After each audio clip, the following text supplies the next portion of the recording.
หรือข่อยเฮ็ดทันเฮ็ดนี่สักคนบ่ทุกอย่างล้วนมาแต่มานำกันทุกอย่างล้วนแต่คือกระทำทั้งนั้นแหละตั้งแต่เป็นแบบนั้นน่ะสิบอกให้ชัดเจนซะเด้ออย่ามาว่าอย่ามาเกาะอย่ามาหรือไม่กับผู้ใดออกคลิปด่าข่อยอย่ามาเกาะในช่องของข่อยอย่าเฮ็ดอย่าทำมาว่าข่อยบ่เบิ่งหรือข่อยบ่สนใจพวกหิวแสงน่ะเด้อมันบ่เมื่อยกับเรื่องของมันไม่อยากด่าเรื่องของมันธุระของเขามันบ่แม่นธุระของข่อยกับเรื่องของคนอื่นน่ะบ่ต้องมาพิมพ์บอกข่อยดอกชีวิตข่อยเขาบ่ได้สนใจเรื่องชีวิตคนอื่นข่อยสนใจชีวิตของข่อยเด้อไปนอนไหมลูกไปเปิดพัดลมใหญ่นอนในห้องไปหมากัดที่ไหนว่าไปตัวที่มาต้องมาว้าวเลยมาต้องเอามาเกาะอีกคลิปทะเลปีทะเลซาดเลยชีวิตคนทำมันเดินหน้ากูมือเนี่ยมันไม่ได้ถอยหลังเด้อมันเดินหน้าชีวิตนั่นจะไปเอาเรื่องเก่าเรื่องนั้นมาว้าว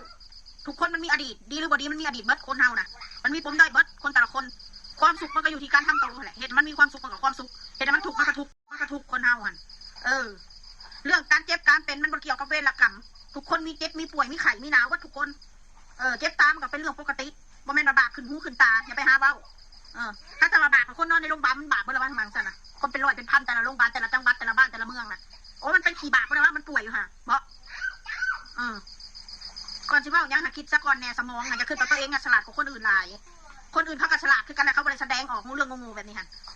เขาเอิ้นว่าฉลาดเรื่องงู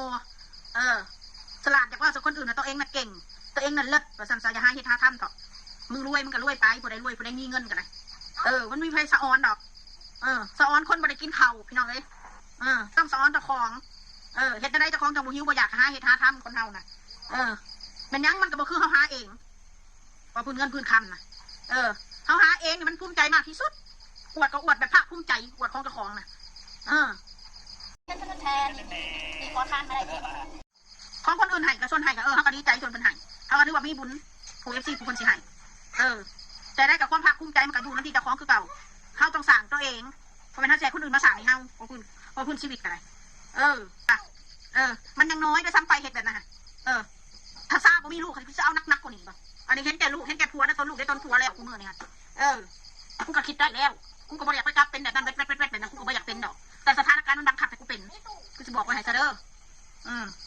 แล้วก็ต้องมาว่าคนนั้นรวยกว่ากูคนนี้จนกว่ากูไม่ต้องมาบอกกูค่ะกูไม่อยากรับรู้ค่ะ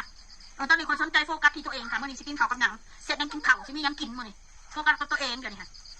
แสดงสงสารสังขารไม่ยังดอกเข่าหัวหงอกโคตรดำก็ออกมาท้อนออกมาด่าออกมาแหกอยู่ค่ะสงสารสังขารตะคองแน่เด้อจะบอกไว้ให้อยากให้คนอื่นตายตะคองตายก่อนซะล่ะ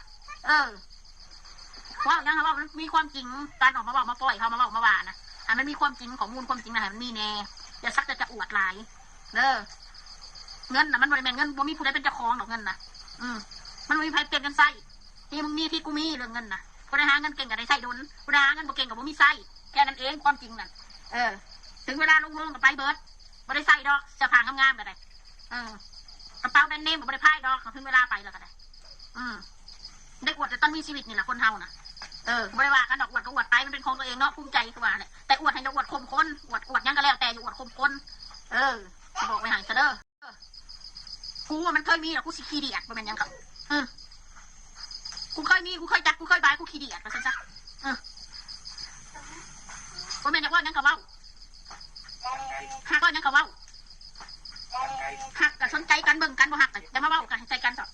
บ่มักบ่หักกันกับเศร้านี้ปะกันไปโลดแค่นั้นแหละคือกับผัวเมียแหละเบื่อหน่ายกันกับปะกันไปหาคู่ใหม่ผู้ใดดีกับไปเอาผู้ใดบ่ดีกับเลิกชีวิตคู่ลิ้นกับฟันเนาะพี่น้องเป็นนั่นแหละเอาจนกว่ามันสิได้ดีคนนะคนเฮาเสียใจด้วยกูดูถูกเฉพาะคนมาด่ากูค่ะกูไม่ได้ว่าภาพรวมค่ะเข้าใจนะอย่างโง่ๆมาคอมเมนต์เอาความฉลาดมาเม้นนะอย่าเอาความโง่ๆมาเม้นไรเม้นให้ตัวเองดูดีแต่ให้คนอื่นดูแย่นะอย่าหาเหตุหาทำสิบอกไว้หันซะก่อนสิเม้นสิว่าเนี่ยนี่กะเบิ้งมันทีทวนคนเฮานะศึกษามันดีๆเป็นยังมันคือเป็นนังสีเป็นยังมันคือด่าคนตะกี้ด่าลูกมาด่าอย่างคือมาด่ามันเป็นยังด่าเขาอย่างนั้นเขาเด็กน้อยสู้บัดบ่ย่านเว้นย่านการมาถ้าเกิดลูกสู้ออกมาเป็นคือลูกกูนักกูลูกกูเห็นอะไรเด็กน้อยคือเด็กน้อยแล้วเสียมาปะคนเนี่ยกับผู้ใหญ่ผิดกันสู้กับเป็นบ้าด่าเด็กน้อยเนาะสรุปเราสู้เต็มอยู่บ่สู้เป็นผู้ใหญ่พ่อกูเสือมาด่าแล้วเด็กน้อยกูมาด่าแล้วกูมันไม่รู้เรื่องมันลูกศัตรูกูจะไปด่าเด็กน้อยกูไม่อยากด่าดอกที่ผ่านมากูด่ากูอยากมาด่าใส่แม่มันสุดๆมันก็ยังเครียดเห็นว่าลูกมันเขาว่าให้ลูกมันผู้ให้ลูกมันขี้ไล่มันยังเครียด